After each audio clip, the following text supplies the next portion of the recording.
আজকাল যারা কনসেপ্ট করেছে এ পর্যন্ত কোনো মেয়ে, তারা আমার এই ফিলটা বুঝতে পারবে। একটা বেবি কনসেপ্ট করার পর যে একটা মেয়ে কি ফিল হয়, কি অনুভূতি একটা সৃষ্টি হয়, যেটা পৃথিবীতে আমার মনে হয় ভাষাটা কেউ বলতে পারবে না, আমারও জানা নেই।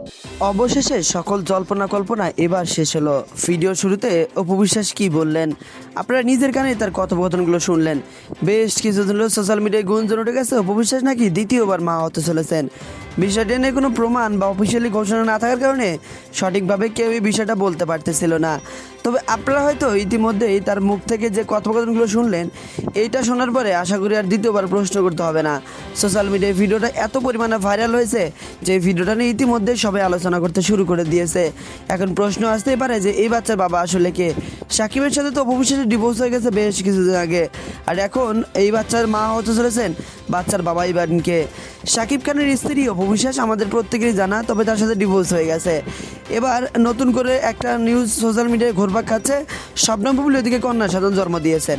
তিনি কোথায় আছেন বিষয়টা নিয়ে কেউ এখন পর্যন্ত স্পষ্ট ধারণা দেয়নি। আর অন্যদিকে তার প্রথম স্ত্রী অপু বিশ্বাসও সন্তানের জন্ম দিতে চলেছেন। আর বিষয়টা নিয়ে বেশ কিছুদিন হলে আলোচনা শুরু হয়ে গেছে। তবে এখন প্রশ্ন আসতে পারে বাচ্চা বাবা কি আদৌ সাকিব খান নাকি অন্য কেউ।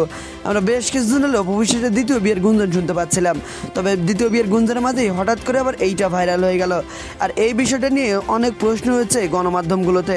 অনেকেই বলতেছে বাচ্চা বাবা সাকিব খান, আবার অনেকে বলতেছে বাচ্চা বাবা সাকিব হতেই পারে না, কারণ সাকিবের সাথে তো বেশ কিছুদিন আগে তার ডিভোর্স হয়ে গেছে। আর ভয়েসটাও কি নতুন নাকি পুরাতন এইটা নিয়েও একটু কনফিউশন রয়েছে। তবে সোশ্যাল মিডিয়ায় বিভিন্ন সময় বিভিন্ন খবর একটু ভাইরাল হয়ে গেলে সেটা নিয়ে আলোচনা বেশি হয়। তবে সব কিছু যাচাই বাছাই করার পরে সিদ্ধান্ত নেওয়া উচিত। আর অপু বিশ্বাসের ভাষ্য মতে ভিডিওটা মনে হয় অনেক দিন আগের, আর এই বিষয়টা নিয়ে এখনও অফিসিয়ালি কোনো ঘোষণা আসেনি। যে পর্যন্ত অফিসিয়ালি ঘোষণা না আসবে সে পর্যন্ত সঠিকভাবে কোনো কিছু বলা যাবে না। বিষয়টা নিয়ে আপনার মন্তব্য কি? কমেন্ট বক্সে আপনি আপনার গুরুত্বপূর্ণ মন্তব্য জানাতে ভুলবেন না কিন্তু।